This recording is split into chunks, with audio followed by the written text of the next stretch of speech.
Hi everyone, this is Sneha. Welcome back to the channel. Hope you all are doing good. तो आज हम लोग करने वाले हैं human capital formation in India. Again ये एक वन शॉट वीडियो है, एक वीडियो के अंदर पूरा चैप्टर हम लोग कंप्लीट करने वाले हैं। उससे पहले मेरी आप लोगों से एक रिक्वेस्ट है। देखो, आप सब जानते हो कि इस चैनल पर मैंने क्लास 11th की इकोनॉमिक्स की दोनों बुक्स अपलोड करी हैं। काफी डिटेल्ड वीडियोस बनाए हैं मैंने, माइक्रो इकोनॉमिक्स के भी और स्टैटिस्टिक्स के भी। लास्ट ईयर आप लोग देखते थे, बट अब जो न्यू स्टूडेंट्स आए हैं, जो नए स्टूडेंट्स क्लास 11th के अंदर आए हैं, उन लोगों को इस चैनल के बारे में नहीं पता कि इस चैनल पर मैंने कितने डिटेल्ड वीडियोस डाल रखे हैं। तो बस मैं आप लोगों से ये रिक्वेस्ट कर रही हूँ कि आप लोग इस चैनल के बारे में अपने जूनियर्स के साथ में शेयर करो, उन्हें बताओ इस चैनल के बारे में, ताकि मुझे भी ऐसा लगे कि जो कंटेंट मैंने अपलोड करा है वो वेस्ट नहीं गया। स्टूडेंट्स उन वीडियोस को देखें, मुझे भी एक मोटिवेशन मिले कि मैं कंटिन्यू कंटेंट डालती रहूं। तो बस मेरी एक रिक्वेस्ट है, बाकी का काम आप लोग कर दोगे, आई नो। तो अभी हम लोग शुरू करते हैं हमारा इकोनॉमिक्स का चैप्टर का नाम है human capital formation in India. अब ध्यान से समझना, देखो यहाँ पे दो कॉन्सेप्ट है। पहली बात आती है कि ह्यूमन कैपिटल क्या होता है, दूसरी बात आती है ह्यूमन कैपिटल फॉर्मेशन क्या है। तो सबसे पहले ह्यूमन कैपिटल समझते हैं।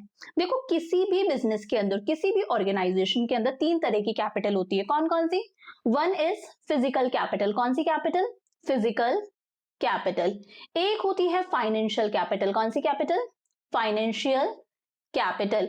And third and most important, human capital. Human capital ध्यान से समझना। देखो, फिजिकल कैपिटल का मतलब है बिजनेस चलाने के लिए जो भी एसेट्स की रिक्वायरमेंट होती है, सारे एसेट्स, चाहे मैं प्लांट एंड मशीनरी कह दूं, चाहे करंट एसेट्स कह दूं, रॉ मटेरियल, ये सारी चीजें क्या है? फिजिकल कैपिटल है। जितनी भी मटेरियलिस्टिक चीजें हैं जो बिजनेस चलाने के काम में आती हैं, करंट एसेट्स ले लो आप, रॉ मटेरियल ले लो, मशीनरी ले लो, ये सब चीजें क्या है? Physical capital. फाइनेंशियल कैपिटल आप सब जानते हो, बिजनेस चलाने के लिए जो मनी रिक्वायर्ड होती है, बिजनेस के अंदर हम जो फाइनेंस लगाते हैं, वो मनी क्या है? बिजनेस की फाइनेंशियल कैपिटल। और एक होती है ह्यूमन कैपिटल। ये ह्यूमन कैपिटल क्या है भाई? बिजनेस के अंदर जितने भी हमारे स्किल्ड, एक्सपीरियंस्ड, नॉलेजेबल लोग हैं, हमारे एम्प्लॉयज, हमारी लेबर, जो एक्चुअली काम को कर रहे हैं, जो रॉ मटेरियल को फिनिश्ड गुड्स में कन्वर्ट करते हैं, जो एक्चुअली प्रोडक्शन करते हैं, उन लोगों को बोला जाता है ह्यूमन कैपिटल। अगर ये ह्यूमन कैपिटल नहीं होगी तो ये फिजिकल कैपिटल हमारी आइडल रह जाएगी। इस फिजिकल कैपिटल का कोई यूज नहीं हो पाएगा, क्योंकि यही वो लोग हैं जो रॉ मटेरियल को फिनिश्ड गुड्स में कन्वर्ट करते हैं, यही वो लोग हैं जो मशीनरी को यूज करते हैं एफिशिएंटली। तो ह्यूमन कैपिटल क्या है? हमारे ऑर्गेनाइजेशन के अंदर जो स्किल्ड, एक्सपीरियंस्ड, नॉलेजेबल लोग हैं, जो एक्चुअली काम कर रहे हैं, प्रोडक्शन कर रहे हैं, हमारी कंट्री के जीडीपी के अंदर कुछ ना कुछ उनका कंट्रीब्यूशन है। तो ह्यूमन कैपिटल क्या होता है? Human capital refers to the stock of skilled and expertise of a nation at a point of time। भाई, किसी भी कंट्री के अंदर एक पॉइंट ऑफ टाइम पर टोटल कितने स्किल्ड, एक्सपीरियंस्ड, नॉलेजेबल लोग हैं, उनके स्टॉक को बोला जाता है ह्यूमन कैपिटल। क्या समझे? एक कंट्री के अंदर जितने भी स्किल्ड, नॉलेजेबल, एक्सपर्ट लोग हैं, उन लोगों के स्टॉक को बोला जाता है कि भाई हमारी कंट्री के अंदर इतनी ह्यूमन कैपिटल है। It is the sum total of all types of workers who are engaged in the process of production। भाई, जितने भी हमारी कंट्री के अंदर डॉक्टर्स हैं, इंजीनियर्स हैं, साइंटिस्ट हैं, प्रोफेसर्स हैं, जितने भी लोग हैं, जितने भी वर्कर्स हैं जो किसी ना किसी तरह का कोई प्रोडक्शन कर रहे हैं, उन लोगों को बोला जाता है कि हमारी कंट्री के अंदर इतनी ह्यूमन कैपिटल है। आई होप यहां तक बातें समझ में आती हैं। तो ठीक है भाई, ह्यूमन कैपिटल समझ में आया। अब बात करते हैं कि ये ह्यूमन कैपिटल फॉर्मेशन क्या होता है। इसी ह्यूमन कैपिटल का फॉर्म होना, इसी ह्यूमन कैपिटल का बनना, उसे हम लोग बोलेंगे ह्यूमन कैपिटल फॉर्मेशन। समझना ध्यान से। फॉर एग्जाम्पल, मैं कहती हूं कि ईयर 2021 के स्टार्टिंग में हमारी कंट्री के अंदर टोटल जितने भी skilled, experienced doctors, engineer, scientist, professors, हर तरह के वर्कर्स जो किसी ना किसी तरह का प्रोडक्शन कर रहे हैं, तो हमारी कंट्री के अंदर टोटल स्किल्ड और एक्सपीरियंस्ड लोग थे फॉर एग्जाम्पल 30,000। कितने थे? 30,000। और सेशन 2021 के एंड में जब हम लोगों ने देखा तो ये नंबर इंक्रीज हो गया। अब हमारी कंट्री के अंदर जितने भी स्किल्ड और एक्सपीरियंस्ड लोग थे वो हो गए 40,000। कितने हो गए? 40,000। तो भाई, इस साल कितने ह्यूमन कैपिटल और फॉर्म हुई, कितने स्किल्ड और एक्सपीरियंस्ड बंदे और फॉर्म हुए? 10,000। ये 10,000 क्या हुआ? Human capital formation. कि 30 स्किल्ड और एक्सपीरियंस्ड लोग थे, 10,000 और इंक्रीज हो गए। अब कितने स्किल्ड और एक्सपीरियंस्ड लोग हैं? 40,000। तो ये जो ह्यूमन कैपिटल इंक्रीज होती है, ह्यूमन कैपिटल फॉर्म होती है, इसे बोला जाता है human capital formation. It is the process of adding to the stock of human capital over time। Time के साथ साथ में इस ह्यूमन कैपिटल के अंदर कितना एडिशन हो रहा है, ये ह्यूमन कैपिटल कितनी इंक्रीज हो रही है, उसे हम क्या कहते हैं? Human capital formation. It is the process of increasing the number of person. ये क्या है? इन नंबर ऑफ पर्सन्स को इंक्रीज करना जिनके पास में स्किल्स हैं, जिनके पास में एजुकेशन है, जिनके पास में एक्सपीरियंस है, which are essential for the economic and political development of a country. क्या समझे? जिन लोगों के पास में स्किल्स है, एजुकेशन है, एक्सपीरियंस है, नॉलेज है, उन लोगों के नंबर को इंक्रीज करना, क्योंकि अगर ये इंक्रीज होंगे तो कंट्री का इकोनॉमिक डेवलपमेंट होगा, कंट्री का जीडीपी इंक्रीज होगा, कंट्री की नेशनल इनकम इंक्रीज होगी, पर कैपिटा इनकम इंक्रीज होगी, कंट्री का पॉलिटिकल डेवलपमेंट इंक्रीज होगा। इसलिए ह्यूमन कैपिटल फॉर्मेशन इंपॉर्टेंट है। तो समझ में आया ह्यूमन कैपिटल क्या है? कि एक पॉइंट ऑफ टाइम पर एक कंट्री के अंदर जितने भी स्किल्ड और एक्सपीरियंस्ड लोग हैं, उन्हें बोला जाता है कि भाई हमारी कंट्री के अंदर इतनी ह्यूमन कैपिटल है। और यही ह्यूमन कैपिटल जब इंक्रीज होती है कि 30 थे अब 40 हो गए, कितने इंक्रीज हुए? 10,000। तो इसी के इंक्रीज होने को बोला जाता है ह्यूमन कैपिटल फॉर्मेशन। तो ह्यूमन कैपिटल फॉर्मेशन समझ में आया।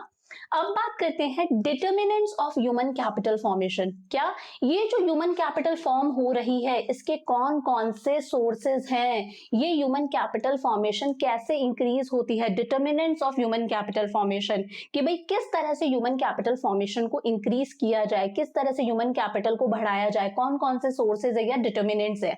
तो पहला यार एक्सपेंडिचर ऑन एजुकेशन। एजुकेशन पे पैसा खर्च करो। जब हम एजुकेशन पर पैसा खर्च करते हैं तो बच्चों की नॉलेज इंक्रीज होती है, उनकी स्किल्स इंक्रीज होती हैं, उन्हें और ज्यादा एक्सपीरियंस मिलता है, और यही बच्चे बड़े होके इंजीनियर बनते हैं, डॉक्टर बनते हैं, साइंटिस्ट बनते हैं, टीचर बनते हैं, प्रोफेसर बनते हैं, या फिर कुछ भी बहुत अच्छा काम करते हैं हमारे देश की तरक्की के लिए। तो जब हम एजुकेशन पर पैसा खर्च करते हैं तो ह्यूमन कैपिटल फॉर्म होती है। आती है बात समझ में? अब बच्चा देखो, आज के टाइम पर एजुकेशन पे पैसा मतलब पेरेंट्स खर्च करते ही हैं, चाहे पेरेंट्स को लोन लेना पड़े अगर उनके पास में पैसा नहीं है, फिर भी पेरेंट्स एजुकेशन पर पैसा खर्च करते हैं। रीजन? क्योंकि उनको पता है अगर वो खर्च करेंगे, मान लो 5 लाख खर्च करे, अब बंदे का पैकेज लगेगा, बच्चे का पैकेज लगा है महीने का 20 लाख रुपए, तो वो फ्यूचर में इस अमाउंट से कई ज्यादा अर्न करके देगा। फ्यूचर में जो इसके रिटर्न्स है, जो खर्चा करा है उसकी एजुकेशन पे, इसके रिटर्न्स कई ज्यादा होंगे, इसलिए पेरेंट्स एजुकेशन पर खर्च करते हैं। तो ये एक सोर्स हो गया। दूसरा है एक्सपेंडिचर ऑन हेल्थ। भाई बहुत इंपॉर्टेंट है। सपोज मैं बहुत एजुकेटेड हूं, मेरे पास में बहुत स्किल्स है, बहुत नॉलेज है, बट मुझे कोई डिजीज है, या फिर किसी दिन मेरी बॉडी में कोई गड़बड़ है, या फिर मेरे साथ में कोई डेफिशिएंसी है मेरी बॉडी के अंदर, तो मैं अपना बेस्ट नहीं दे पाऊंगी। अगर मेरे किसी दिन एक नॉर्मल सा सर दर्द भी है ना, तो भी मैं अपना बेस्ट नहीं दे पाऊंगी। बोला जाता है ना, a healthy mind resides in a healthy body. एक हेल्दी बॉडी के अंदर ही एक हेल्दी माइंड वर्क करता है। तो भाई एजुकेशन पर खर्चा करने से ही कुछ नहीं होगा, हेल्थ पर भी खर्चा करना पड़ेगा। जब हेल्थ पर खर्चा करा जाता है तो पर्सन की एफिशिएंसी इंक्रीज होती है, वो ज्यादा एफिशिएंटली काम करता है। भाई उसकी बॉडी डिजीज फ्री है, उसकी बॉडी के अंदर किसी तरह की कोई डेफिशिएंसी नहीं है, तो उसकी एफिशिएंसी इंक्रीज होती है, वो ज्यादा प्रोडक्शन करता है, उसकी प्रोडक्टिविटी इंक्रीज होती है। तो ये भी क्या है? एक सोर्स है कंट्री के अंदर ह्यूमन कैपिटल फॉर्मेशन का। थर्ड है हमारा ऑन द जॉब ट्रेनिंग। देखो ट्रेनिंग आप सब जानते हो, जो भी वर्कर है उसकी नॉलेज को इंक्रीज करना, उसकी स्किल्स को इंक्रीज करना, उसे और ज्यादा एक्सपीरियंस देना, उसे काम सिखाना, वो क्या है? ट्रेनिंग है, ताकि वो वर्कर इस तरह से परफॉर्म कर सके कि हमारे ऑर्गेनाइजेशन के गोल्स हम अचीव कर सके। अब ऑन द जॉब ट्रेनिंग क्या होता है? भाई जॉब करने के साथ साथ में जब एम्प्लॉय काम कर रहा है, तो काम करने के साथ साथ आप उसे ट्रेनिंग प्रोवाइड करो। इस तरह की ट्रेनिंग को बोला जाता है on the job training. For example मैं आपको बताती हूँ, इंटर्नशिप आप सबने सुना होगा। इंटर्नशिप के अंदर क्या होता है? जो टेक्निकल इंस्टीट्यूट्स होते हैं, मैनेजमेंट इंस्टीट्यूट्स होते हैं, जहां पर बीटेक कराया जाता है, एमबीए की डिग्री प्रोवाइड करी जाती है, और मेडिसिन से रिलेटेड इस तरह के जो इंस्टीट्यूट्स होते हैं, एजुकेशनल इंस्टीट्यूट्स, ये कंपनीज के साथ में टाई अप करके रखते हैं। और ये इंस्टीट्यूट्स क्या करते हैं? अपने स्टूडेंट्स को इंटर्नशिप के लिए, ट्रेनिंग के लिए इन कंपनीज में भेजते हैं, ताकि वो स्टूडेंट्स जो उन्होंने थ्योरेटिकल नॉलेज ली है, इसका प्रैक्टिकल एप्लीकेशन वो कंपनीज के अंदर सीख सके। तो कंपनीज में उनको क्या मिलती है, काम करने के साथ साथ में ट्रेनिंग मिलती है, और कंपनीज ठीक है छोटा मोटा अमाउंट इन्हें पे करते हैं, जैसे स्टाइपेंड बोलते हैं। तो इस तरह की ट्रेनिंग को हम लोग बोलते हैं ऑन द जॉब ट्रेनिंग। जब वर्कर को काम करने के साथ साथ में आप सिखाओ भी, ट्रेंड भी करो, इस तरह की ट्रेनिंग को क्या कहते हैं, ऑन द जॉब ट्रेनिंग। तो जब ऑन द जॉब ट्रेनिंग पर एक्सपेंडिचर किया जाता है, अमाउंट खर्च किया जाता है, तो इससे भी वर्कर की स्किल्स इंक्रीज होती है, उसकी नॉलेज इंक्रीज होती है, वो और ज्यादा एक्सपर्ट होता है अपने एरिया के अंदर। और ये भी एक तरीका है जिसकी वजह से ह्यूमन कैपिटल फॉर्म होती है। फोर्थ है स्टडी प्रोग्राम्स फॉर अडल्ट्स। अच्छा, ये कुछ अलग है, स्टडी प्रोग्राम्स फॉर अडल्ट्स। देखो, आप लोगों की जो पढ़ाई होती है वो क्या होती है, primary schools, secondary school, senior secondary schools, उसके बाद में आप यूनिवर्सिटीज के अंदर जाते हो अपनी हायर एजुकेशन के लिए। बट इसके अलावा भी अडल्ट्स के लिए, जो बड़े लोग हैं, जो पढ़े लिखे नहीं है, जो इलिटरेट हैं, उनकी पढ़ाई के लिए हमारी गवर्नमेंट या फिर बहुत सारे एनजीओ क्या करते हैं, कुछ स्टडी प्रोग्राम्स लॉन्च करते हैं, जहां पर उन बड़े लोगों को, जो इलिटरेट लोग हैं, उन्हें पढ़ाया जाता है, उन्हें नॉलेज दी जाती है, ताकि वो भी अपने काम के अंदर प्रोफिशिएंट बने, उनकी प्रोडक्टिविटी भी इंक्रीज हो। तो ये भी एक सोर्स है ह्यूमन कैपिटल फॉर्मेशन का। नेक्स्ट है माइग्रेशन। देखो, माइग्रेशन आप सब लोग जानते हो, आजकल लोग रूरल एरियाज से अर्बन एरियाज के अंदर आते हैं इन सर्च ऑफ जॉब, वही क्या है, माइग्रेशन है। तो इसका एक एग्जांपल देती हूँ। फॉर एग्जांपल, एक पर्सन है जो बहुत पढ़ा लिखा है, जिसके पास में बहुत नॉलेज है, स्किल्स भी हैं, बट वो रूरल एरिया के अंदर रहता है। और रूरल एरियाज में आप जानते हो कि बड़ी बड़ी एमएनसीज नहीं है, बड़ी बड़ी कंपनीज नहीं है। तो ऐसे में वो जो बंदा है, उसका टैलेंट, उसकी स्किल्स, उसकी नॉलेज वेस्ट हो रही है, वहां पर वो काम नहीं कर पा रहा, वो आइडल बैठा है। अब वो पर्सन माइग्रेट होके कहाँ आएगा, अर्बन एरियाज के अंदर आएगा। अर्बन एरिया में आके वो फैक्ट्री में काम करेगा, वो किसी एमएनसी के अंदर काम करेगा। तो कहीं ना कहीं ह्यूमन कैपिटल फॉर्मेशन हो रही है। पहले वो प्रोडक्शन के अंदर कुछ कंट्रीब्यूट नहीं कर रहा था, वहां पर एमएनसीज नहीं थी। अब अर्बन एरिया के अंदर आके वो प्रोडक्शन में कंट्रीब्यूट कर रहा है, कंट्री के जीडीपी में कंट्रीब्यूट कर रहा है। तो यहाँ पर भी क्या होती है, ह्यूमन कैपिटल फॉर्मेशन होती है। और देखो, जब बंदा माइग्रेट करता है तो उसकी कॉस्ट भी आती है, बहुत कॉस्ट आती है। कॉस्ट आती है तो ट्रांसपोर्टेशन कॉस्ट, यार गांव से शहर में आ रहा है तो ट्रांसपोर्टेशन कॉस्ट है। दूसरी बात, एक कॉस्ट होती है कॉस्ट ऑफ लिविंग। जब वो नई जगह पर आया है, तो नई जगह पर आके वो पहले अपने रहने के लिए घर वगैरह देखेगा, फ्लैट देखेगा, रेंट पर कुछ देखेगा, खाने पीने का सारा आइटम खरीदेगा, दोबारा से जिंदगी शुरू कर रहा है वो एक नई जगह पर। तो यहाँ पर एक ट्रांसपोर्टेशन कॉस्ट आती है, एक कॉस्ट ऑफ लिविंग आती है, फिर भी बंदा माइग्रेट करता है। क्यों? क्योंकि माइग्रेशन की कॉस्ट से ज्यादा फ्यूचर में उसे रिटर्न मिलने वाला है। एक नई जगह पर, एक नई जगह पर वो एक अच्छा अमाउंट अर्न करेगा। तो this is again a source of human capital formation. एक होता है एक्सपेंडिचर ऑन इंफॉर्मेशन। भाई, इंफॉर्मेशन पर भी पैसा खर्च करो, उससे भी ह्यूमन कैपिटल फॉर्मेशन होती है। इंफॉर्मेशन के पे कैसे, आप इंफॉर्मेशन ले सकते हो अलग अलग टेक्निकल इंस्टीट्यूट्स के बारे में, मेडिकल इंस्टीट्यूट्स के बारे में, एजुकेशनल इंस्टीट्यूशंस के बारे में। आप इंफॉर्मेशन ले सकते हो अलग अलग एजेंसी से कि भाई कहाँ पर जॉब की वैकेंसी है, कहाँ पर कौन से सेमिनार्स, कौन सी वर्कशॉप्स, कौन से स्टडी प्रोग्राम्स, कौन से क्लब्स ऑर्गेनाइज हो रहे हैं, कि आप वहां से कुछ सीख सको, नॉलेज ले सको, एक्सपीरियंस ले सको, ताकि आप ह्यूमन कैपिटल फॉर्म कर सको, ताकि आप आगे चल के कोई अच्छा स्किल्ड काम कर सको। तो इंफॉर्मेशन पर पैसा खर्च करने से भी क्या होती है, ह्यूमन कैपिटल फॉर्म होती है। तो क्या पढ़ा हम लोगों ने कि ह्यूमन कैपिटल क्या है, एक कंट्री के अंदर जितने भी स्किल्ड और एक्सपीरियंस्ड लोग हैं, वो क्या है, कंट्री की ह्यूमन कैपिटल है। ये ह्यूमन कैपिटल जब इंक्रीज होती है, 30 से 40 हुई, तो कितनी इंक्रीज हुई, 10,000। तो इसी इंक्रीज को बोला जाता है human capital formation. Human capital formation के कौन कौन से सोर्सेज हैं, एजुकेशन पे खर्चा करो, हेल्थ पे खर्चा करो, वर्कर्स को ऑन द जॉब ट्रेनिंग दो, अडल्ट्स के लिए स्टडी प्रोग्राम्स लॉन्च किए जाते हैं, माइग्रेट होके भी ह्यूमन कैपिटल फॉर्मेशन होती है, और इंफॉर्मेशन पर पैसा खर्च करने से भी ह्यूमन कैपिटल फॉर्मेशन होती है। अब बात करते हैं role of human capital formation. ये जो ह्यूमन कैपिटल फॉर्मेशन है, हमारी कंट्री के जो स्किल्ड एक्सपीरियंस्ड लोग हैं, इनका क्या रोल है, इन लोगों का क्या रोल है हमारी कंट्री की इकोनॉमिक ग्रोथ के अंदर। तो ये आप सब जानते हो यार, अगर लोग पढ़े लिखे हैं, स्किल्ड एक्सपीरियंस्ड लोग हैं, तो अपने आप ही कंट्री के अंदर प्रोडक्शन ज्यादा होगा, हमारी प्रोडक्टिविटी बढ़ेगी, हमारा जीडीपी बढ़ेगा, हमारी कंट्री ग्रो करेगी, हमारी नेशनल इनकम इंक्रीज होगी।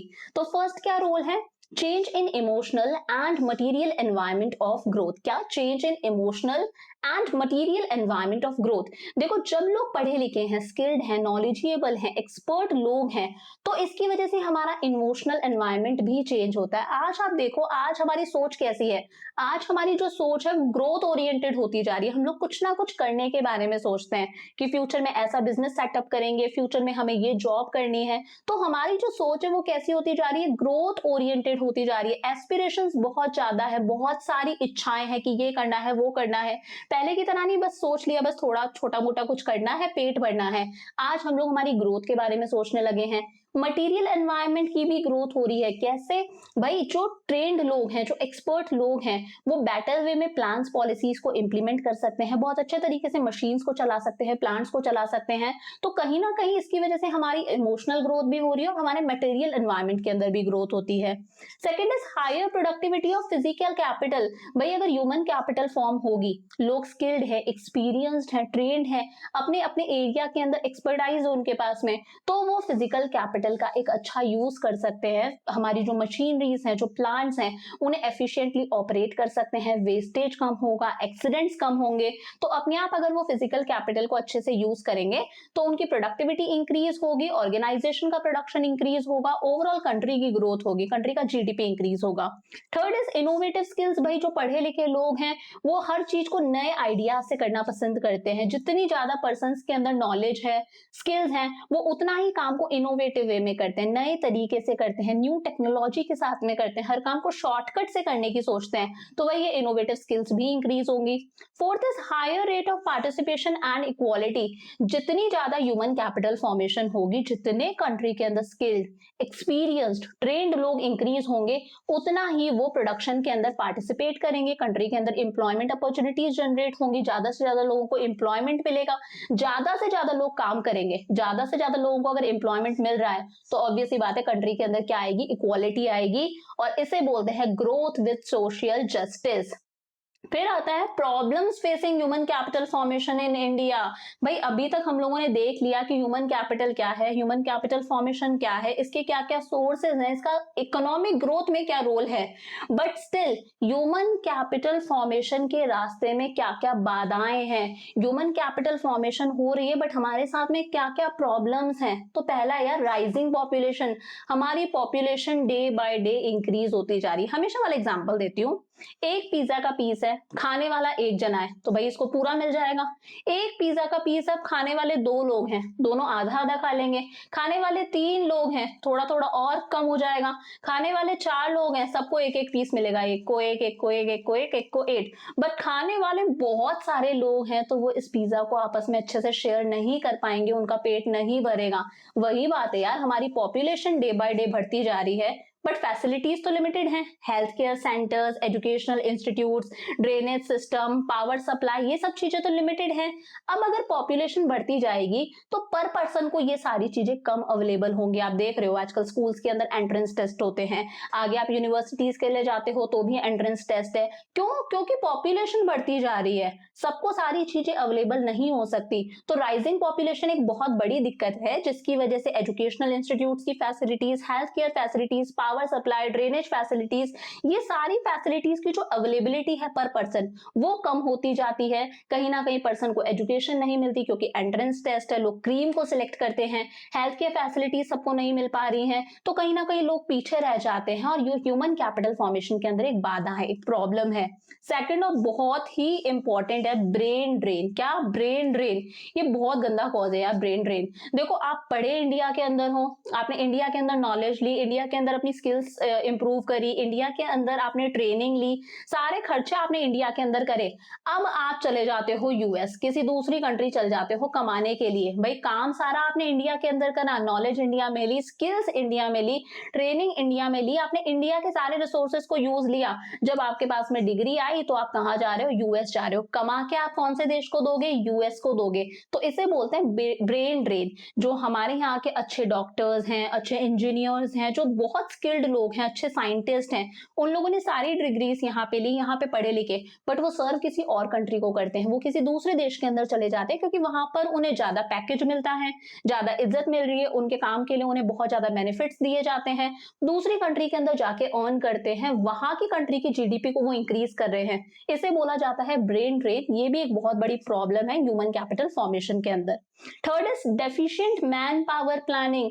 भाई हमारे यहाँ पर जो मैन पावर प्लानिंग है वो सही नहीं है। फॉर एग्जाम्पल, जो लेबर फोर्स है, जो हमारी यहाँ पर कंट्री के अंदर ऐसे लोग हैं जो काम करना चाहते हैं बट उन्हें काम नहीं मिल रहा है, एक तरह से ये समझ लो, जो हमारे यहाँ पर लेबर फोर्स है उसकी यहाँ पर सप्लाई तो ज्यादा है, बहुत सारे ऐसे लोग हैं जो काम करना चाहते हैं बट इनकी डिमांड कम है, बट इन लोगों को काम नहीं मिल रहा। क्या समझे? लेबर फोर्स है तो बहुत ज्यादा, सप्लाई बहुत ज्यादा है, बहुत सारे ऐसे लोग हैं जो काम करना चाहते हैं बट इतनी इनकी डिमांड नहीं है, और इसी की वजह से कंट्री के अंदर क्या है, बहुत ज्यादा अनएम्प्लॉयमेंट है। तो ये क्या है, डेफिशिएंट मैन पावर प्लानिंग है, जिसकी वजह से कंट्री के अंदर बहुत ज्यादा अनएम्प्लॉयमेंट है। ये भी एक बाधा है कंट्री के अंदर ह्यूमन कैपिटल फॉर्मेशन के पास में। Fourth is insufficient on the job training in primary sector. अभी हम लोगों ने पीछे देखा था कि on the job training provide करके ह्यूमन कैपिटल फॉर्मेशन इंक्रीज की जा सकती है, ये ह्यूमन कैपिटल फॉर्मेशन का एक सोर्स है। बट आज भी हमारा जो प्राइमरी सेक्टर है, प्राइमरी सेक्टर के अंदर स्पेशली मैं बात कर रही हूँ एग्रीकल्चर की। किसकी? एग्रीकल्चर की। एग्रीकल्चर के अंदर जो ऑन द जॉब ट्रेनिंग है, जो ट्रेनिंग है वो बहुत कम है। आज भी लोग फार्मिंग कैसे करते हैं? ट्रेडिशनल तरीकों से करते हैं, वही गाय भैंस लेके लोग फार्मिंग करते हैं, ट्रेडिशनल इक्विपमेंट्स वो यूज कर रहे हैं। तो फार्मिंग के अंदर ट्रेनिंग कम है, मॉडर्न इनपुट्स का यूज आज भी बहुत कम है। इसकी वजह से भी कहीं ना कहीं एग्रीकल्चर के अंदर स्किल्ड और एक्सपीरियंस्ड लोग नहीं है, वहां पर ह्यूमन कैपिटल फॉर्मेशन इतना नहीं है। लास्ट है हमारा लो एकेडमिक स्टैंडर्ड। देखो लो एकेडमिक स्टैंडर्ड कैसे, आजकल आप लोगों ने देखा होगा हर गली के अंदर, हर एरिया के अंदर छोटे छोटे से स्कूल्स खुलते जा रहे हैं, अलग अलग यूनिवर्सिटीज, अलग अलग कॉलेजेस सेटअप होते जा रहे हैं। आप लोगों ने देखा होगा एजुकेशन स्प्रेड करने के चक्कर से हर एरिया के अंदर, इवन घर के अंदर ही कोई ना कोई किंडरगार्टन स्कूल सेटअप कर दिया, कोई ना कोई प्राइमरी स्कूल सेटअप कर दिया। तो इतनी यूनिवर्सिटीज, इतने कॉलेजेस, इतने स्कूल सेटअप होते जा रहे हैं, बट इन सबका एकेडमिक स्टैंडर्ड कैसा है? लो है। ये सारी यूनिवर्सिटीज क्या करती है? सिर्फ डिग्री देने पर फोकस करती है, डिग्री ओरिएंटेड है। यहाँ पर बच्चों को कुछ टेक्निकल स्किल्स नहीं सिखाई जाती। वोकेशनलाइजेशन ऑफ एजुकेशन पर तो कोई फोकस ही नहीं कर रहा कि बच्चों में किसी ना किसी तरह की कोई स्किल्स डेवलप करे। बंदे ने बीसीए करा है बट उसे कंप्यूटर ऑपरेट करना ही नहीं आता। बंदे ने बीकॉम करा है, अकाउंट्स पढ़ी है, बट एक्चुअली उसे अकाउंट्स की बुक्स को मेंटेन करना ही नहीं आता। तो यहाँ पर आप सिर्फ क्या दे रहे हो? डिग्री दे रहे हो। हमारा एकेडमिक स्टैंडर्ड इतना लो होता जा रहा है, हम डिग्री पर फोकस कर रहे हैं, हम बंदों की स्किल्स को इंप्रूव करने पर फोकस नहीं कर रहे। और यही रीजन है कि आज हमारी कंट्री के अंदर इतने सारे ग्रेजुएट और पोस्ट ग्रेजुएट अनएम्प्लॉयड लोग हैं। बहुत सारे अनएम्प्लॉयड लोग हैं, जो ग्रेजुएट हैं, जो पोस्ट ग्रेजुएट है हमारी कंट्री के अंदर। Educated unemployment day by day increase होता जा रहा है। इन्हें बोलते हैं ना half baked graduates and post graduates, कि भाई डिग्री तो ले ली बट स्किल्स डेवलप नहीं हुई। तो ये सब क्या है? बाधाएं हैं जो किसके अंदर आ रही है? ह्यूमन कैपिटल फॉर्मेशन में आ रही है, कि हमारी पॉपुलेशन डे बाय डे बढ़ती जा रही है। ब्रेन ड्रेन है कि हम लोगों ने एजुकेशन हमारी कंट्री में ली बट अर्न करके हम किसी दूसरे देश को दे रहे हैं। मैन पावर की प्लानिंग प्रॉपर नहीं है। प्राइमरी सेक्टर के अंदर कोई ट्रेनिंग नहीं है, स्पेशली एग्रीकल्चर सेक्टर के अंदर आज भी लोग वही ट्रेडिशनल तरीके से फार्मिंग करते हैं, और हमारे एकेडमिक स्टैंडर्ड बहुत ज्यादा लो है। अब आता है एक बहुत important topic, education as an essential element of human resource development. देखो अभी पीछे हम लोगों ने देखा था कि एजुकेशन पर खर्चा करके ह्यूमन कैपिटल फॉर्म होती है। एजुकेशन और हेल्थ क्या है? सबसे मेन एलिमेंट्स हैं। अगर इन पर अच्छे से पैसा खर्च करा तो बंदे की स्किल्स इंक्रीज होगी, नॉलेज इंक्रीज होगी, उसको एक्सपीरियंस होगा, उसकी बॉडी भी फिट रहेगी, तो अपने आप ह्यूमन कैपिटल फॉर्म होगी, उनका प्रोडक्शन इंक्रीज होगा, कंट्री के अंदर प्रोडक्टिविटी बढ़ेगी, हमारी ग्रोथ होगी। तो एजुकेशन क्या है? सबसे मेन एलिमेंट है इस ह्यूमन रिसोर्स डेवलपमेंट का। एजुकेशन पर अगर अच्छा पैसा खर्च करा है तो बंदे की स्किल्स, नॉलेज, एक्सपीरियंस इंक्रीज होगा, और आगे चलकर वही स्टूडेंट एक अच्छा डॉक्टर, इंजीनियर, कोई साइंटिस्ट, कोई प्रोफेसर, कोई टीचर, या फिर कोई भी अच्छा काम करेगा जो कंट्री की ग्रोथ और डेवलपमेंट के लिए इंपॉर्टेंट है। तो सबसे पहले तो बात करते हैं एजुकेशन है क्या। Education is an essential element of human resource development. Human resource के डेवलपमेंट के लिए जो सबसे इंपॉर्टेंट चीज है, जो सबसे असेंशियल एलिमेंट है, वो क्या है? एजुकेशन है। It is the process of teaching, training and learning बहुत इंपॉर्टेंट है, याद रखना। It is the process of teaching, ये एक ऐसा प्रोसेस है जिसके अंदर टीचिंग होती है, टीचर पढ़ाता है, टीचर स्टूडेंट्स को ट्रेन करता है, ट्रेनिंग होती है और स्टूडेंट्स क्या करते हैं, लर्न करते हैं। तो it is the process of teaching, training and learning, याद रहेगा, teaching, training and learning. It improves knowledge and develop skill, और एजुकेशन की वजह से ही पर्सन की नॉलेज इंक्रीज होती है और उसकी स्किल्स भी डेवलप होती है। तो एजुकेशन क्या है, ह्यूमन रिसोर्स डेवलपमेंट का एक असेंशियल एलिमेंट है। ये कौन सा प्रोसेस है, टीचिंग का, ट्रेनिंग का और लर्निंग का, जिसकी वजह से स्टूडेंट की नॉलेज इंक्रीज होती है और उसकी स्किल्स डेवलप होती है कि वो और ज्यादा प्रोडक्शन कर सके और ज्यादा उसे एक्सपीरियंस हो। अब देखो एक चीज याद रखना, एजुकेशन और लिटरेसी दोनों अलग अलग चीजें होती है। बहुत बार हम सोचते हैं एजुकेशन को लिटरेसी बोलते हैं, तो ये सिनोनिम्स है, बट ये दोनों कंप्लीटली अलग अलग चीजें हैं। Education and literacy are not identical, ये सेम टर्म्स नहीं है। Education is much wider concept than literacy. यार एजुकेशन जो है वो लिटरेसी से कई बड़ा, कई ज्यादा वाइडर कॉन्सेप्ट है, बहुत बड़ा कॉन्सेप्ट है। लिटरेसी क्या है, literacy just refers to the ability to read and write. एक पर्सन रीड भी कर सकता है और राइट भी कर सकता है, एक पर्सन पढ़ भी सकता है, लिख भी सकता है, तो उसकी लिखने पढ़ने की क्षमता को हम बोलते हैं लिटरेसी। अगर कोई इंसान पढ़ सकता है, लिख सकता है, तो हम उसे क्या बोलेंगे, ये पर्सन क्या है, लिटरेट है। On the other hand education encompasses 3 parameter, जबकि एजुकेशन में 3 चीजें आ जाती हैं। प्राइमरी एजुकेशन जो हम बच्चे थे तब हम लोगों ने ली, सेकेंडरी एजुकेशन आपकी 10th तक की हो गई और 12th तक की हो गई, और उसके बाद में आती है हमारी हायर एजुकेशन। तो एजुकेशन में तीनों चीजें होती है, प्राइमरी एजुकेशन हम लोगों ने ले ली 8th तक की, उसके बाद में सेकेंडरी और सीनियर सेकेंडरी होती है 10th और 12th, उसके बाद में आप हायर एजुकेशन लेते हो। तो हम लोग बोल सकते हैं all educated people are literate, जितने भी पढ़े लिखे लोग हैं, जितने भी एजुकेटेड लोग हैं वो तो लिटरेट हैं, but all literate people are not educated. But अगर किसी पर्सन को पढ़ना आता है, लिखना आता है, कोई पर्सन लिटरेट है, इसका मतलब ये नहीं है कि वो पर्सन एजुकेटेड है, यानी कि पढ़ा लिखा है। पढ़ने के लिए primary education, secondary education, senior secondary education, higher education का होना इंपॉर्टेंट है। अब बात करते हैं, देखो importance and objectives of education. ये जो एजुकेशन है इसकी क्या इंपॉर्टेंस है, इसका क्या मकसद है, एजुकेशन क्यों जरूरी है। आप सब जानते हो एजुकेशन क्यों जरूरी है, तभी पढ़ रहे हैं हम लोग। Education produces responsible citizen, education की वजह से ही जो सिटीजन हैं वो रिस्पॉन्सिबल बनते हैं। अगर कोई बंदा पढ़ा लिखा है तो डेफिनेटली वो बहुत ज्यादा रिस्पॉन्सिबल है, उसे अपने राइट्स के बारे में पता है, अपनी ड्यूटीज के बारे में पता है, उसे पता है उसे क्या काम करना है। वहीं अगर कोई बंदा पढ़ा लिखा नहीं है तो वो अपने राइट्स के लिए, अपनी ड्यूटीज के लिए इतना ज्यादा रिस्पॉन्सिबल नहीं होता। एजुकेशन की वजह से ही साइंस और टेक्नोलॉजी डेवलप होती है। भाई पढ़ेंगे तभी तो साइंस और टेक्नोलॉजी के अंदर हम लोग कुछ ना कुछ चेंजेस करेंगे, कुछ ना कुछ आविष्कार करेंगे, कुछ डिस्कवरीज करेंगे, कुछ इनोवेशंस करेंगे। तो एजुकेशन की वजह से ही साइंस और टेक्नोलॉजी भी डेवलप होती है। It facilitates use of natural and human resources. भाई अगर पर्सन एजुकेटेड है तभी वो नेचुरल रिसोर्सेज, फिजिकल रिसोर्सेज को प्रॉपरली यूज कर सकता है। यहाँ पर मैं ह्यूमन को कट करके फिजिकल लिख रही हूँ, फिजिकल। अगर कोई पर्सन एजुकेटेड है, स्किल्ड है, उसके पास में नॉलेज है, वो ट्रेंड है, तभी वो नेचुरल और फिजिकल रिसोर्सेज को अच्छे से यूज कर सकता है, मशीनरी को प्रॉपरली ऑपरेट कर सकता है एफिशिएंटली। अदरवाइज वो उन मशीनरी को, उन असेट्स को प्रॉपरली यूज नहीं कर पाएगा। It promotes economic development through participation of people in the process of growth and development. अगर ज्यादा से ज्यादा लोग पढ़े लिखे होंगे तो वो ज्यादा से ज्यादा आगे चलकर उनको एम्प्लॉयमेंट मिलेगा, कहीं ना कहीं वो प्रोडक्शन के अंदर पार्टिसिपेट करेंगे और इसी की वजह से कंट्री की ग्रोथ होगी, कंट्री का डेवलपमेंट होगा। बहुत ऑब्वियस सी बात है, लोग पढ़े लिखे हैं तो आगे चल के उनको काम मिलेगा, एम्प्लॉयमेंट मिलेगा, इनकम वो लोग जनरेट करेंगे, प्रोडक्शन के अंदर पार्टिसिपेट कर रहे हैं, कंट्री का जीडीपी बढ़ेगा, खुद की इनकम इंक्रीज होगी तो अपने आप कंट्री की नेशनल इनकम इंक्रीज होगी।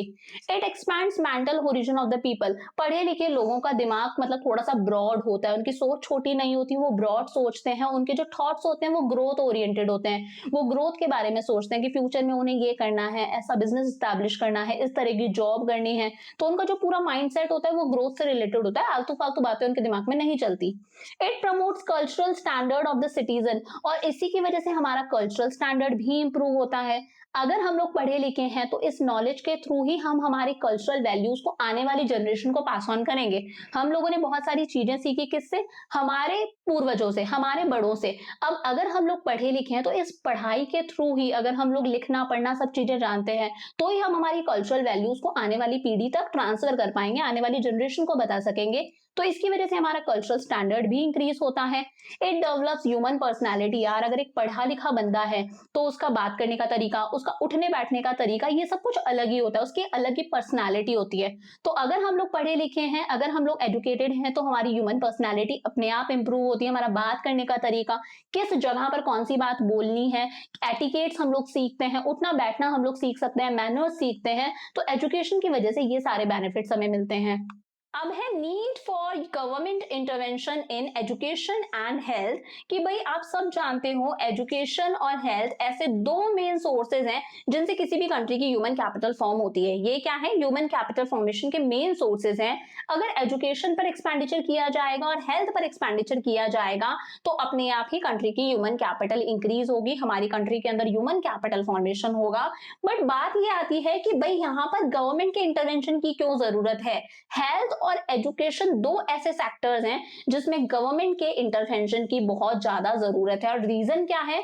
These sectors need huge investment. It is difficult to expect private investors to invest in health and education unless they are allowed to recover their huge cost through high price of their services.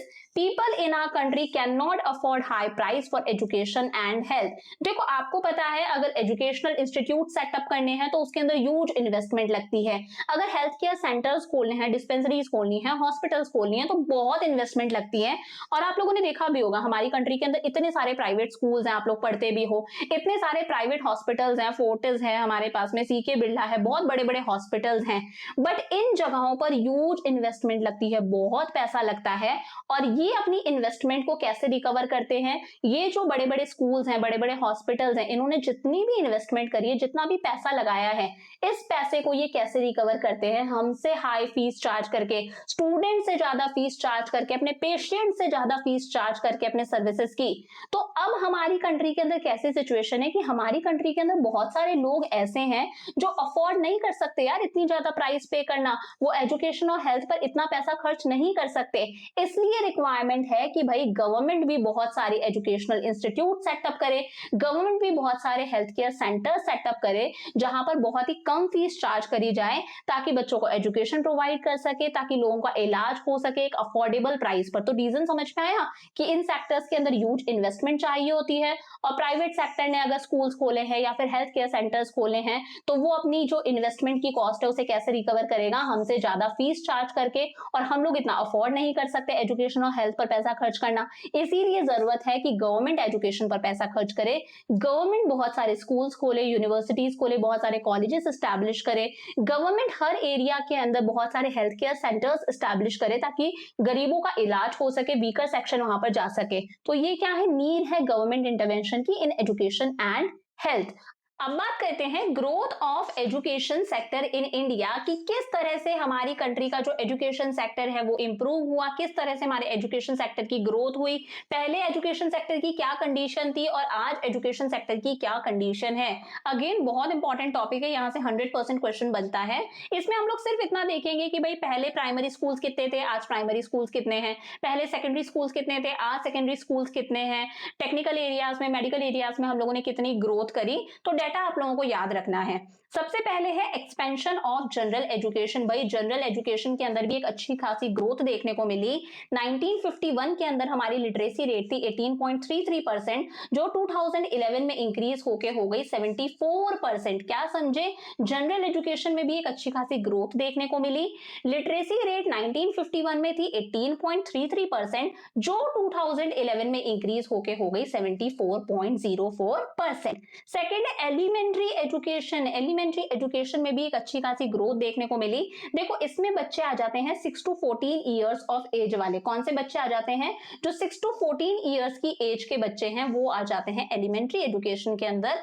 और यहाँ पर हमारे school आते हैं primary और middle schools. कौन से school? Primary और middle schools. In 1951 number of primary and middle schools was 2.23 lakh, but in 2016 number of primary and middle school was 12.70 lakh. क्या समझे? 1951 के अंदर प्राइमरी और मिडिल स्कूल्स कितने थे? 2.23 लाख, और 2016 के अंदर प्राइमरी और मिडिल स्कूल्स इंक्रीज होके हो गए 12.70 लाख। अब एलिमेंट्री एजुकेशन के बाद में आता है secondary and senior secondary education. Secondary हो गया आपका 10th तक का, सीनियर सेकेंडरी हो गया आपका 12th तक का।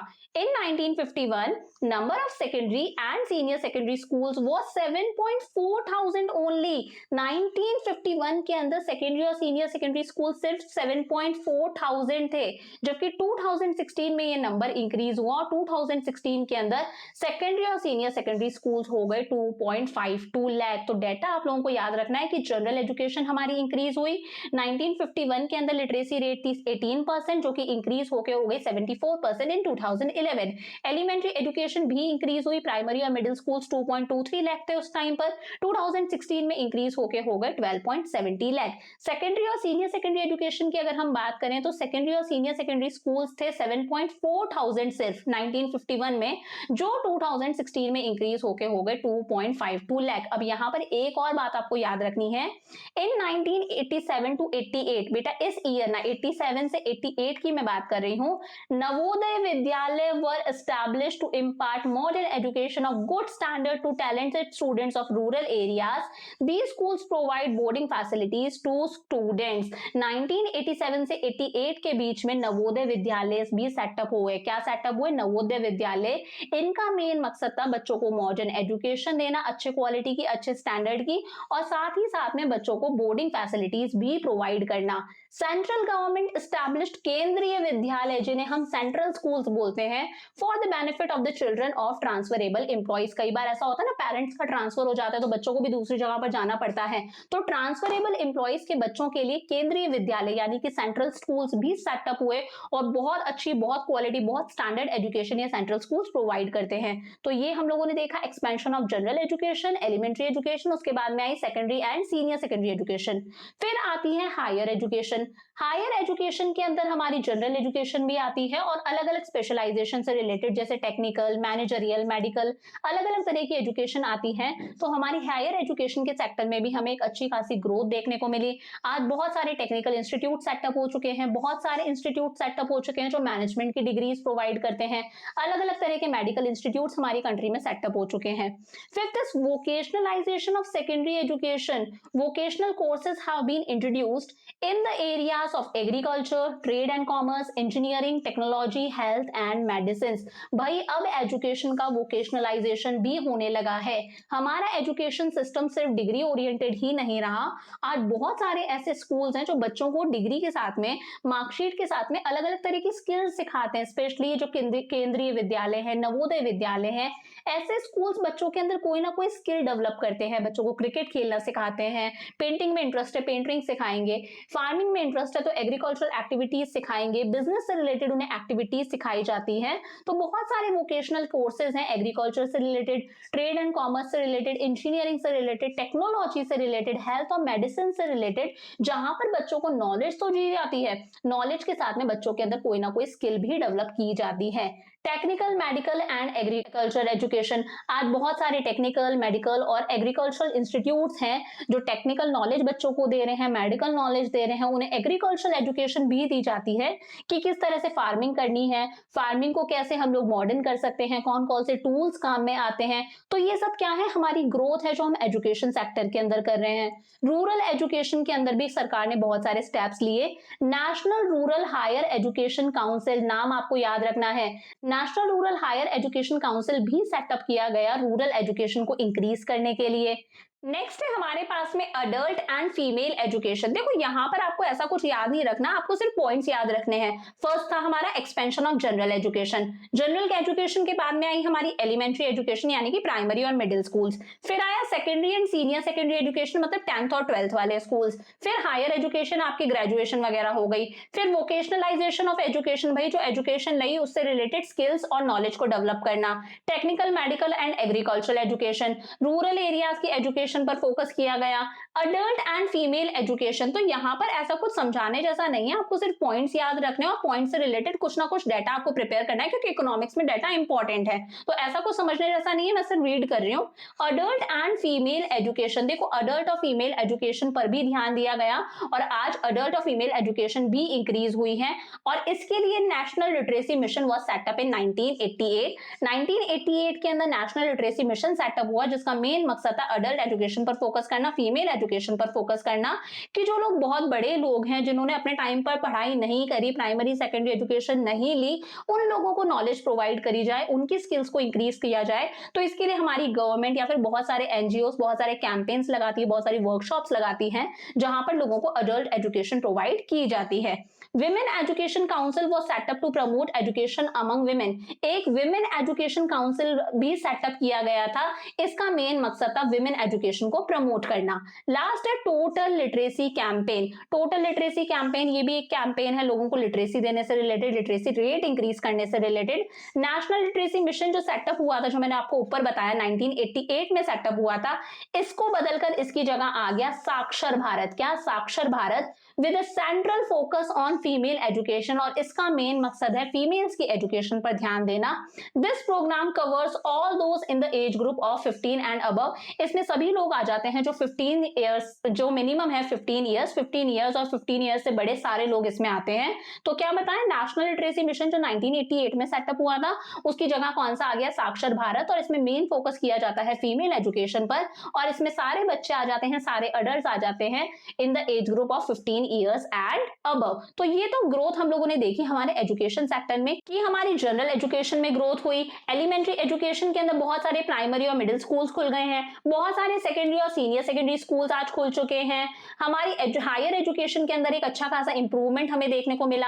आज एजुकेशन वोकेशनलाइज हो चुकी है। हमारे यहाँ पर बहुत सारे टेक्निकल, मेडिकल और एग्रीकल्चरल इंस्टीट्यूट्स हैं। रूरल एजुकेशन पर हम लोगों ने एक अलग चीज फोकस करी, अलग से ध्यान दिया। अडल्ट और फीमेल एजुकेशन के अंदर हम लोगों ने फोकस करा और इसकी भी काफी ग्रोथ हुई। और टोटल लिटरेसी कैंपेन के अंदर हम लोग साक्षर भारत लेकर आए, जिसका मेन फोकस किस पर है? फीमेल एजुकेशन पर। अब आज का last topic, education still a challenging preposition. भाई एजुकेशन के अंदर इतना खासा इंप्रूवमेंट हम लोगों ने देखा कि भाई हमारा मिडिल स्कूल, हमारे higher schools, primary schools, vocationalisation of education, इतना इंप्रूवमेंट हुआ, बट स्टिल आज भी एजुकेशन के सामने बहुत सारे चैलेंजेस हैं, बहुत सारी बाधाएं हैं एजुकेशन के रास्ते में। तो first is large number of illiterates. यार हमारी कंट्री के अंदर इलिटरेट्स बहुत ज्यादा है। आज भी ऐसे लोग जो पढ़ नहीं सकते, लिख नहीं सकते, ऐसे लोगों की कमी नहीं है हमारी कंट्री के अंदर। बहुत सारे इलिटरेट, अनपढ़ लोग हैं। तो ये भी एक बाधा है एजुकेशन के अंदर। इसकी वजह से भी हमारा एजुकेशन सिस्टम कहीं ना कहीं पीछे है। इनएडिक्वेट वोकेशनलाइजेशन। हालांकि वोकेशनलाइजेशन हुआ कि भाई एजुकेशन के साथ में लोगों को कोई ना कोई स्किल्स भी सिखाई जाए, बट वो चीज अभी भी इनएडिक्वेट है, इतनी नहीं है जितनी होनी चाहिए। मैंने आपको बताया बंदा बीसी है, बंदा एमसी है, बट उसके पास में डिग्री है, ठीक है, बीसी है, एमसी है, बट उसे कंप्यूटर चलाना ही नहीं आता, उसे लैपटॉप चलाना नहीं आता, उसे बेसिक चीजें नहीं आती। तो यहाँ पर वो डिग्री तो ले लिया, बट उसके पास में स्किल्स डेवलप नहीं हुई। तो आज भी हमारा एजुकेशन सिस्टम कैसा है? डिग्री ओरिएंटेड है, कि डिग्रीज है हमारे पास में, हम ग्रेजुएट है, पोस्ट ग्रेजुएट है, बट उनसे रिलेटेड हमारे पास में स्किल्स नहीं है। वोकेशनलाइजेशन की आज भी कहीं ना कहीं कमी है। जेंडर बायस बहुत ज्यादा है हमारी कंट्री के अंदर। आज भी अगर आप कुछ रिमोट एरियाज में या रूरल एरियाज में जाओगे तो वहां पर आप देखोगे कि फीमेल्स को उतनी एजुकेशन नहीं दी जाती जितनी मेल्स को दी जाती है। फीमेल्स का एडमिशन ही कम होता है, एनरोलमेंट ही कम है, और अगर एडमिशन करा भी दिया तो बहुत जल्दी उन्हें ड्रॉप आउट कर दिया जाता है, उन्हें निकाल लिया जाता है। रीजन वही है कि उनसे घर का काम करवाया जाता है या फिर मैरिज वगैरह कर देते हैं। तो जेंडर बायस बहुत ज्यादा है। आप लोग देख लो, इंजीनियरिंग सेक्टर में देख लो, फीमेल्स बहुत कम है, मेल्स बहुत ज्यादा है। तो ये जेंडर बायस नहीं होना चाहिए यार। एजुकेशन पर सबका हक है, मेल्स को भी मिलनी चाहिए, फीमेल्स को भी मिलनी चाहिए। यहाँ पर जेंडर बायस गलत है, क्योंकि आज फीमेल्स सारे काम कर सकती है। ऐसा कौन सा सेक्टर है जहां पे फीमेल्स नहीं है? हर सेक्टर के अंदर फीमेल्स हैं। तो जेंडर बायस है हमारे एजुकेशन सिस्टम के अंदर बहुत ज्यादा, इससे दूर करना है। आप लोग एक रिस्पॉन्सिबल सिटीजन बनो कि आप इन चीजों के टूवर्ड्स कोई ना कोई एक्शन ले सको। Fourth is low rural access level. बहुत सारे स्कूल्स खुल गए, यूनिवर्सिटीज खुल गई, गली गली में स्कूल्स हैं, बट स्टिल ऐसे एरियाज हमारी कंट्री में बहुत ज्यादा है जहां पर आज भी स्कूल्स नहीं है। बहुत सारे रिमोट एरियाज ऐसे हैं जहां पर अंदर 5-5, 6-6 किलोमीटर तक कोई स्कूल आपको देखने को नहीं मिलेगा। बच्चे बहुत ज्यादा डिस्टेंस कवर करके स्कूल्स के अंदर जाते हैं। तो ये जो स्कूल्स, यूनिवर्सिटीज खुल रही हैं, ये बेसिकली कहाँ खुल रही हैं? अर्बन एरियाज के अंदर, रूरल एरियाज के अंदर आज भी इन चीजों की कमी है। Fifth is privatisation. यार एजुकेशन का ये जो प्राइवेटाइजेशन होता जा रहा है कि एजुकेशन का प्राइवेटाइजेशन मतलब ये प्राइवेट सेक्टर एजुकेशन के लिए स्कूल्स वगैरह एस्टैब्लिश कर रहा है, कॉलेजेस एस्टैब्लिश कर रहा है, और आपको पता है प्राइवेट सेक्टर फीस ज्यादा चार्ज करता है, यहाँ पर फीस ज्यादा है, और इन जगहों पर जहां पर ज्यादा फीस चार्ज करी जाती है यहाँ पर सिर्फ कौन लोग जाते हैं, रिच क्लास जाता है, यहाँ पर पुअर लोग नहीं जा पाते, और इसीलिए रिच और पुअर के बीच का गैप बढ़ता जा रहा है। क्या समझे, इतने सारे प्राइवेट स्कूल्स खुल चुके हैं जो बहुत ही ज्यादा हाई फीस चार्ज करते हैं, जहां पर सब लोग अफोर्ड नहीं कर सकते, सिर्फ रिच लोग जाते हैं, रिच पेरेंट्स के बच्चे जाते हैं। तो इसी की वजह से रिच और पुअर के बीच का जो गल्फ है, जो गैप है, ये डे बाय डे और बढ़ता जा रहा है। And last is low government expenditure on education. भाई गवर्नमेंट जितना प्रॉमिस करती है, जितना करना चाहिए उतना एजुकेशन पर खर्च नहीं करती। गवर्नमेंट बोलती है कि भाई हम हमारी जीडीपी का 6% एजुकेशन पे खर्च करेंगे, बट एक्चुअली देखा जाए तो सरकार सिर्फ 4-5% ही जीडीपी का एजुकेशन पर खर्च करती है, जबकि यहाँ पर गवर्नमेंट के मेन रोल की रिक्वायरमेंट है कि गवर्नमेंट एजुकेशन पर पैसा खर्च करे ताकि कंट्री की ग्रोथ हो सके और एजुकेशन अफोर्डेबल हो सके, हर कोई एजुकेशन ले सके, क्योंकि प्राइवेट जो स्कूल्स हैं वो एक अच्छा खासा अमाउंट चार्ज करते हैं, जो कि हमारी कंट्री को कहीं ना कहीं रिच और पुअर के बीच के गैप को बढ़ा रहा है। तो एक बार फटाफट से रिवाइज कर ले कि हम लोगों ने आज पढ़ा क्या। तो सबसे पहले हम लोगों ने देखा ह्यूमन कैपिटल, हमारी कंट्री के अंदर जितने भी स्किल्ड और एक्सपीरियंस्ड लोग हैं वो क्या है, हमारी ह्यूमन कैपिटल। इनका नंबर जब इंक्रीज होता है, जो स्किल्ड और एक्सपीरियंस लोग हैं जब ये इंक्रीज होते हैं, तो इस इंक्रीज को बोला जाता है ह्यूमन कैपिटल फॉर्मेशन। कौन कौन से सोर्सेज हैं, एजुकेशन पे खर्चा करो, हेल्थ पे खर्चा करो, ट्रेनिंग पे खर्चा करो, अडल्ट के लिए स्टडी प्रोग्राम्स लॉन्च करो, माइग्रेशन से ह्यूमन कैपिटल फॉर्मेशन होता है, इंफॉर्मेशन पे पैसा खर्च करने से ह्यूमन कैपिटल फॉर्मेशन होता है। क्या रोल है इसका, यार प्रोडक्टिविटी इंक्रीज करता है, इनोवेटिव स्किल्स डेवलप होती है अगर ह्यूमन कैपिटल फॉर्मेशन हो रहा है, कंट्री के अंदर इक्वालिटी जनरेट होती है, हमारा इमोशनल और मटीरियल एनवायरमेंट की ग्रोथ होती है। कौन कौन सी बाधाएं हैं, पॉपुलेशन बढ़ती जा रही है, ब्रेन ड्रेन है, मैन पावर की प्लानिंग कम है, ट्रेनिंग नहीं है यार प्राइमरी एग्रीकल्चर सेक्टर के अंदर, एकेडमिक स्टैंडर्ड बहुत ज्यादा लो है। एजुकेशन एक बहुत इंपॉर्टेंट एलिमेंट है ह्यूमन रिसोर्स डेवलपमेंट का। एजुकेशन क्या है, process of teaching, training and learning. इसमें हम लोगों ने देखा इंपॉर्टेंस ऑफ एजुकेशन, गवर्नमेंट के रोल की क्या जरूरत है एजुकेशन और हेल्थ के अंदर, एजुकेशन सेक्टर की ग्रोथ कैसे हुई, तो जनरल एजुकेशन की ग्रोथ हुई, एलिमेंट्री एजुकेशन की ग्रोथ हुई, सेकेंडरी एंड सीनियर एजुकेशन की ग्रोथ हुई, हायर एजुकेशन की ग्रोथ हुई, हमारी एजुकेशन आज वोकेशनलाइज होती जा रही है, बहुत सारे टेक्निकल, मेडिकल और एग्रीकल्चरल इंस्टीट्यूट सेटअप हो चुके हैं, रूरल एजुकेशन भी इंक्रीज हुई है टाइम टू टाइम, फीमेल और अडल्ट एजुकेशन के अंदर भी हमें ग्रोथ देखने को मिली, और टोटल लिटरेसी कैंपेन जिसके अंदर आपको लिखकर आना है साक्षर भारत। फिर बात आती है एजुकेशन के सामने आज भी कौन कौन से चैलेंजेस है, तो हमारी कंट्री के अंदर इलिटरेट्स बहुत ज्यादा हैं, इतना ज्यादा वोकेशनलाइजेशन हमारी एजुकेशन का नहीं हुआ, आज भी बहुत ज्यादा जेंडर बायस है कि फीमेल्स को उतना नहीं पढ़ाया जाता जितना मेल्स की पढ़ाई पर खर्च किया जाता है। गाँव के अंदर स्टिल ये जो एजुकेशनल इंस्टीट्यूट्स हैं, स्कूल्स, कॉलेजेस, यूनिवर्सिटीज, इनकी कमी है।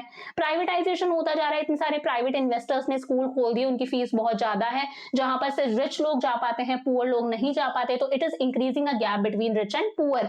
और गवर्नमेंट एजुकेशन पर उतना खर्च नहीं करती जितना गवर्नमेंट को करना चाहिए। तो ये हो गया ह्यूमन कैपिटल फॉर्मेशन कंप्लीट। मिलते हैं नेक्स्ट वीडियो के अंदर किसी नए चैप्टर के साथ में, तब तक यहां तक का अच्छे से प्रिपेयर कर लो, वीडियोस को जितना हो अपने दोस्तों के साथ में शेयर करो। See you in the next video, bye for now.